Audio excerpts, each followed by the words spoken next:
The delightful Prince of Weirdness here, great and glorious, soon to be famous one day, Nick Dutch, back again one more time.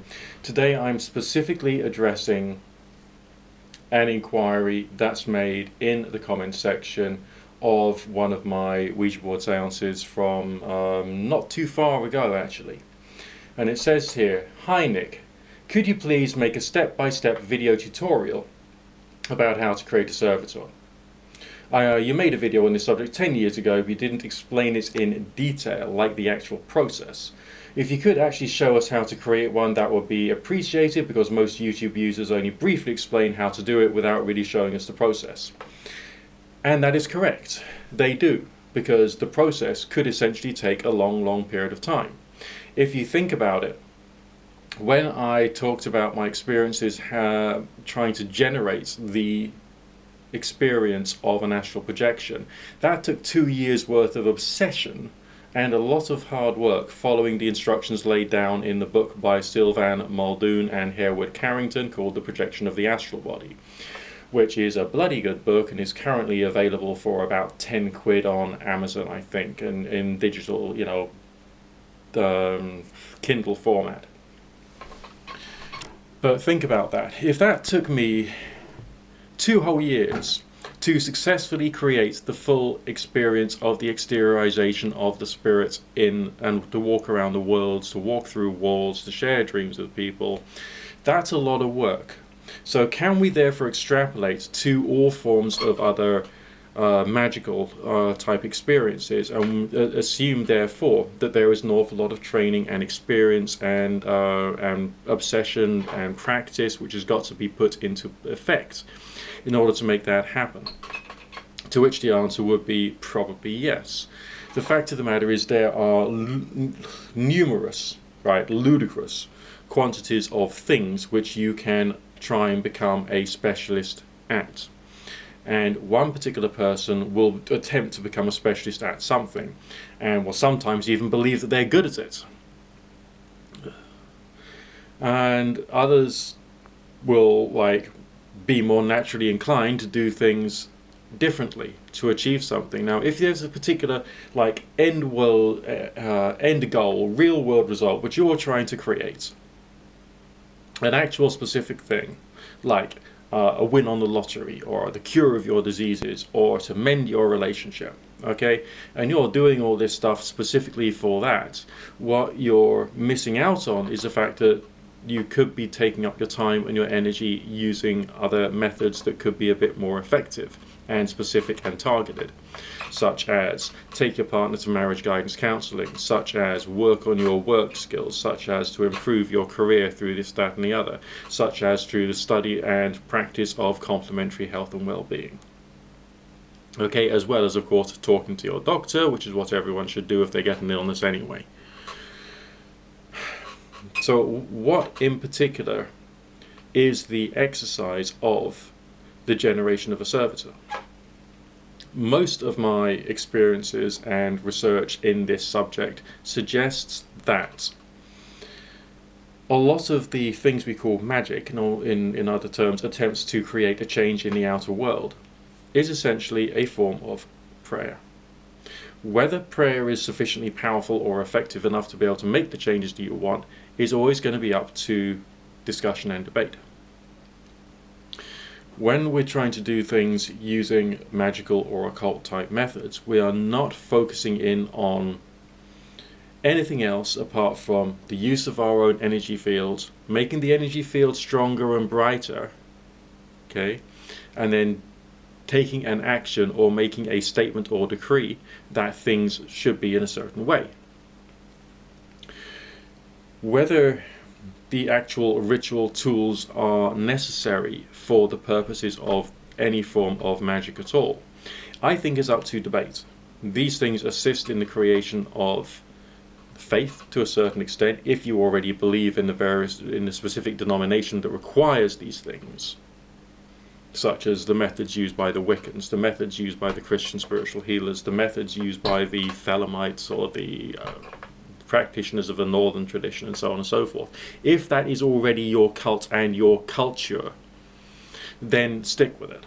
If you're not, then there's no point in getting ritual tools and accessories and symbol structures which you don't really believe in, because essentially you'll just think to yourself, I'm just wasting my time. You'll be going into a state of mind of being overly analytical rather than trying to find ways of raising, as it were, raising energy or making your energy feel brighter through inflaming yourself with prayer. The word is prayer, okay, for a reason. It's a state of mind. It's like the, I don't know, a combination between gamma and theta frequency, I presume, because of the state of mind it gives me. And then to use your words, your visualization, in order to state, right, well, I'm either taking this thing out of my energy field or I'm taking it out of the universe, so it'll appear before me and it'll then do as it's told. It will do as it's told. Okay? Or you like visualize it being sent off into the universe like a bowling ball, as Charles Cosmanio described it. So that's what you've got to be working on. Okay, your step-by-step instructions means learn meditation, learn prayer, learn the state of mind of these things. Practice them and do as much as you can. And it could take ages. It could take you like a year or more to be able to get the skills in place, to be able to have the experience of the generation of the servitor. Okay. Then, after that, how effective would it be in changing the outer world? From my point of view, and this is just my point of view, okay, any situation, let's say there's a group of people meeting on a certain night of the week, there's a club night or something happening at a particular time, and you know when that time is. And you're doing something there, like you're participating, and you want it to be an easy environment or experience. One could assume that from a spiritual level or subtle energy level point of view, that within that particular event, all right, from when it starts to when it ends, there is a certain quantity of different varieties of what you could call psychic energy or spiritual healing energy. It's just there. All right, and it's brought about by all the people bringing all of their benefits and all of their problems into the room, as well as the culture which dictates how people are supposed to behave in that environment. So you've got the kind of like energetic level, the human level, and you've got the cultural level, which is affecting the total things which is happening there. Your only means of method, if you're operating magically, right, is to raise that energy and program that energy in a certain way and to direct it through your visualization into that particular place and that particular environment. Then your next aspect of debate and discussion about these things is how powerful was your state of gnosis, your depth of prayer, your whatever, how much brighter did your aura feel when you were making that decree, making that statement, sending out that wish, visualizing that little servitor to go running off into that little room on that one particular day and make an energy occur. Okay, that's the question.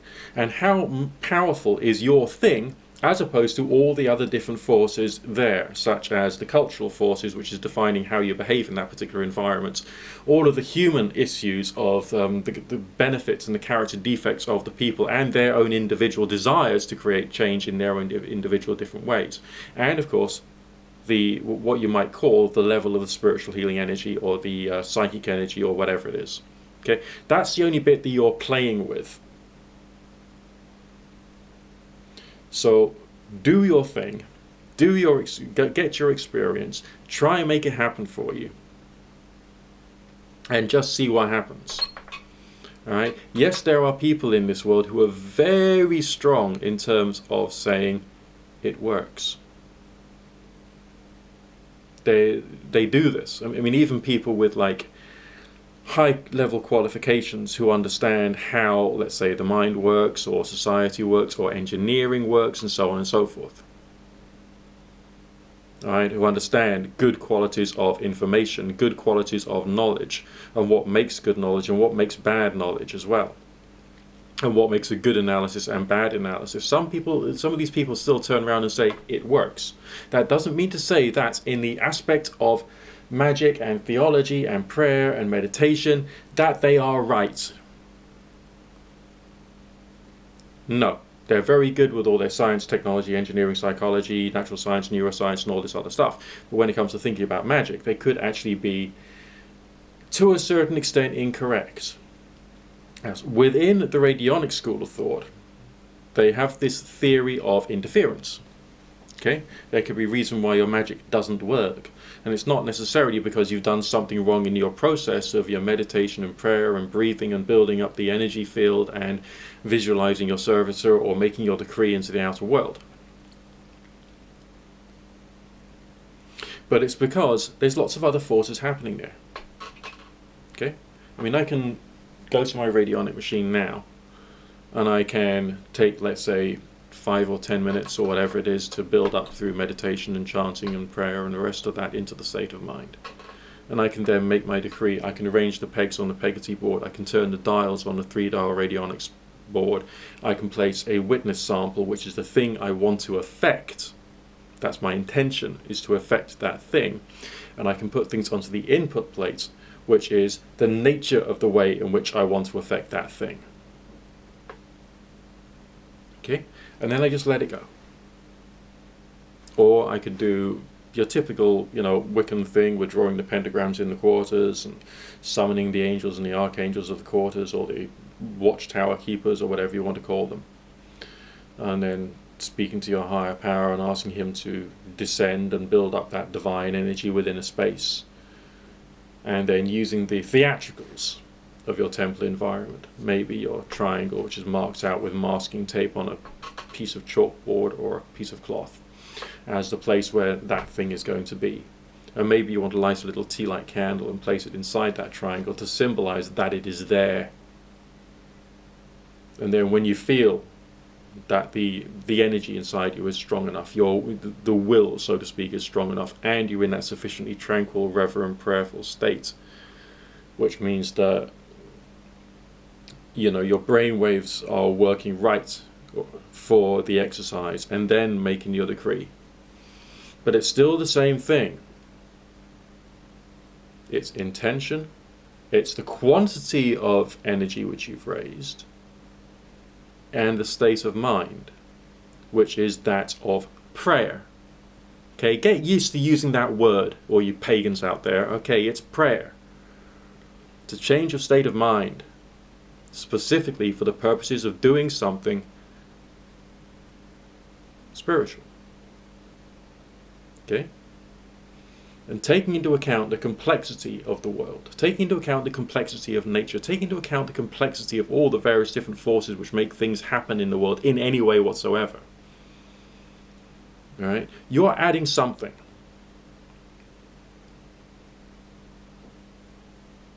But there's always going to be questions.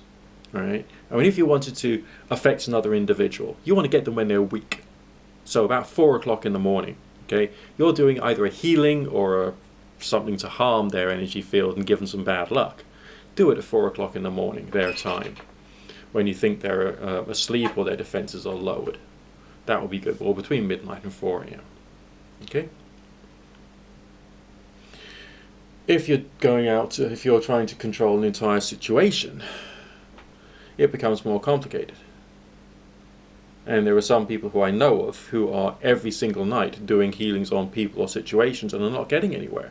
Why aren't they getting anywhere? Because the energy that they're raising is not specific. It's not enough. It's not right. Or they don't have enough specific training in the right state of mind in order to try and make something happen. Or the situation that they're trying to affect is too difficult to affect. Does that make sense? All right. And the other thing is, like, why are you asking me for a step-by-step tutorial when this is to do with you, your body, and your mind? Why? Okay? It's up to you to practice meditation.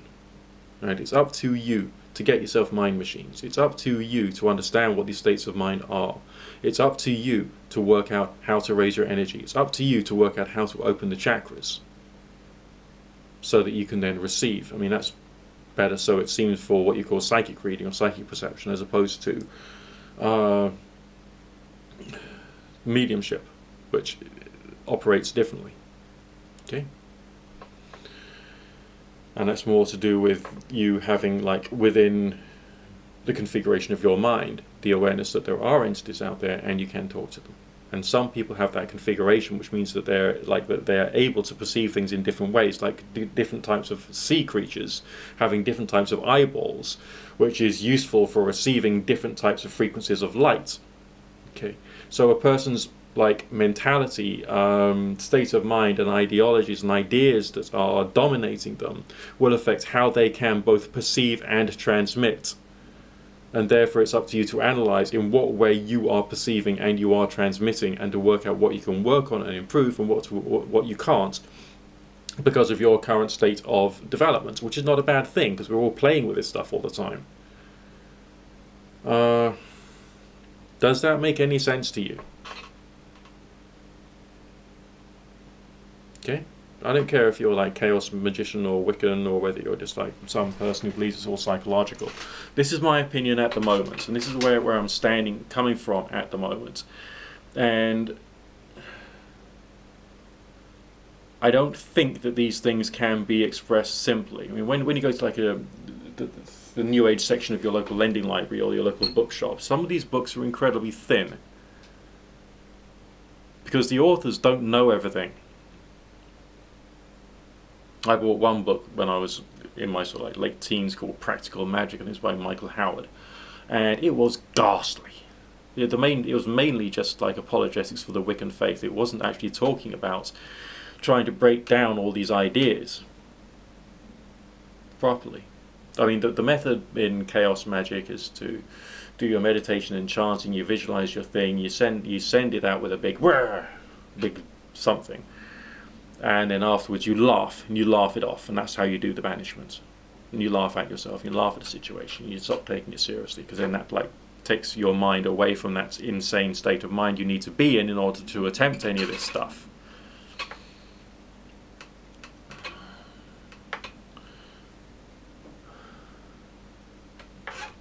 But there's also the next debate of which method is better. Is it the more tranquil, reverent, sort of like monastic method of high magic and of Wicca, or is it more the sort of like intensity which is used by some of the Chaos Magicians, or what? And it's very difficult to say precisely, and I don't think anyone actually knows. Therefore this stuff remains a curiosity, and which there will be some particular individuals who are very good at one particular thing, and some which are very good at other particular things. I'm a much better receiver of emotional and psychological energy than I am a transmitter, but I have done spiritual healing on people and they felt it. So the way in which my mind and my body is designed or has come about is within some particular key areas which I can operate, and I can't operate in other areas, and you have to work out what you can operate in and what you can't. Oh, by the way, don't forget to rate, subscribe, comment, favorite, share, click the bell, and all the rest of that stuff. Look at my old videos, they're pretty cool. If you like what I'm saying, there's also that lovely little heart-shaped button with the $sign in it. If you can chip me a couple of dollars, that would be very useful. Thank you. Stay subscribed, good things are coming.